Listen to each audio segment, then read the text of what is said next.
Hi there. It's Godsinger's morning study, and it is September 16th, 2025. And today we are doing Hebrews 12 in our trip through the book of Hebrews. Right? And yesterday it was talking about faith, okay? All about faith and all the examples of faith, okay? Even if something doesn't happen in your lifetime, if God says it will happen, you have faith and assurance that you know it will happen, right? So, Jesus, founder and perfecter of our faith, right? Therefore, since we are surrounded by so great a cloud of witnesses, right? That's all the people of faith that they talked about yesterday. Let us also lay aside every weight and sin which clings so closely, and let us run with endurance the race that is set before us, looking to Jesus, the founder and perfecter of our faith, who, for the joy that is set before him, endured the cross, despising the shame, and is seated at the right hand of the throne of God. Right? Founder of faith, who, for the joy that was set before him, endured the cross. Do not grow weary. Consider him who endured from sinners such hostility against himself, so that you may not grow weary or faint-hearted.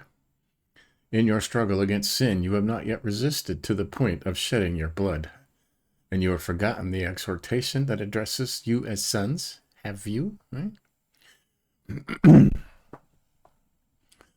My son, do not regard lightly the discipline of the Lord, nor be weary when reproved by him. For the Lord disciplines the one he loves and chastises every son he receives. Now that's in Proverbs, okay? I know Proverbs very well, okay? Because we studied it every month for 2 solid years, okay? That's what we've been doing for 2 years in this morning studies. All right, and that's right out of Proverbs. Yeah. The Lord disciplines the ones he loves and chastises every son whom he receives, right? You want to be disciplined by the Lord, right? If you're not disciplined, you're not going to discipline somebody else's child in a store, okay? You're just going to let them go, okay? They're going to be wild. That's it. Their parents are going to have a lot of trouble when they're teenagers, okay?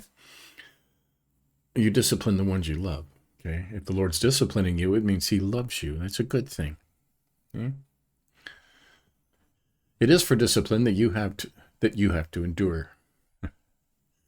God is treating you as sons, for what son is there whom his father does not discipline? If you are left without discipline, in which all have participated, then you are illegitimate children and not sons. Mm-hmm. Besides this, we have had earthly fathers who disciplined us, and we respected them. Shall we not much more be subject to the Father of spirits and live? For they disciplined us for a short time, as it seemed best to them.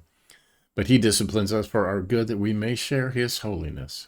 For the moment, all discipline seems painful rather than pleasant, but later it yields the peaceful fruit of righteousness to those who have been trained by it.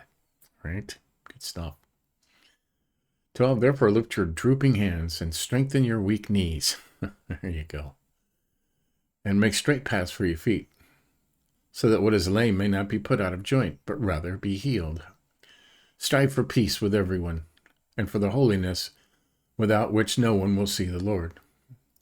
See to it that no one fails to obtain the grace of God, that no root of bitterness springs up and causes trouble, and by it many become defiled. That no one is sexually immoral or unholy like Esau, who sold his birthright for a single meal. Right? Isn't that crazy? For you know that afterward, when he desired to inherit the blessing, he was rejected, and he found no chance to repent, though he sought it with tears. Right? A kingdom that cannot be shaken. For you have not come to what may be touched, a blazing fire and darkness and gloom and a tempest, and the sound of a trumpet and a voice whose words made their hearers beg that no further messages be spoken to them. For they could not endure the order that was given. If even a beast touches the mountain, it shall be stoned. Indeed, so terrifying was the sight that Moses said, I tremble with fear. Right? The mountain that Moses went up, nobody could touch it. But you have come to Mount Zion and to the city of the living God, the heavenly Jerusalem, and to innumerable angels, innumerable, right? In festal gathering, and to the assembly of the firstborn who are enrolled in heaven, and to God, the judge of all, and to the spirits of the righteous made perfect, and to Jesus, the mediator of a new covenant. Got that? New covenant. Okay. Come on. There you go. And to the sprinkled blood that speaks better than that speaks a better word than the blood of Abel. All right. See that you do not refuse him who is speaking, for they did not escape when they refused him who warned them on earth. Much less will we escape if we reject him who warns from heaven. At that time his voice shook the earth, but now he has promised, yet once more I will shake not only the earth, but also the heavens. This phrase, yet once more, indicates the removal of things that are shaken. That is, things that have been made in order that the things that cannot be shaken may remain. Therefore, let us be grateful for receiving a kingdom that cannot be shaken, and thus let us offer to God acceptable worship with reverence and awe. Right? That's reverence and awe. That's fearing the Lord. Right? For our God is a consuming fire. Oh, there you go. That's Hebrews 12, right? And Jesus is, there's a key thing here, new covenant, right? Jesus, the mediator of a new covenant, okay? And Paul talks about this a lot in his letters, okay? The Old Testament, the old laws, the old covenant does not apply to Christians, right? Even though many churches and many pastors preach solely out of I know churches that preach solely out of the Old Testament, when we should be studying Jesus, fear of the Lord, right? The new covenant. Jesus, the mediator of a new covenant, okay? And Jesus said it, a new covenant. I have a new covenant.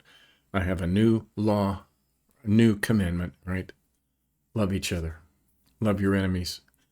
Love your neighbor as yourself. Love each other. Okay? Follow me. He said that. Follow me. No one comes to the Father except through me, Jesus.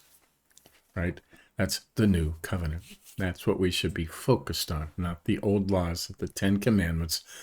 That was done away with, okay, when there was a new covenant. Not enough of that talked about today. So, there you go. That was a short morning study. And tomorrow we'll do 13, of course. Sacrifice is pleasing to God, is what it says. And a benediction, final greeting. Okay, is tomorrow the last book? Yep, tomorrow will be the last day of Hebrews. Then we'll have to find something else to do. Right? And I have some ideas, so I'll let you know about those. Stay tuned later today. We're in the book of 2 Corinthians, right? And Paul's talking about all kinds of stuff to the Corinthians, and we'll be finishing that pretty soon too, right? And then we'll just move on. So there you go. Give us a like if you think about it, and tomorrow we'll finish this up. See you then.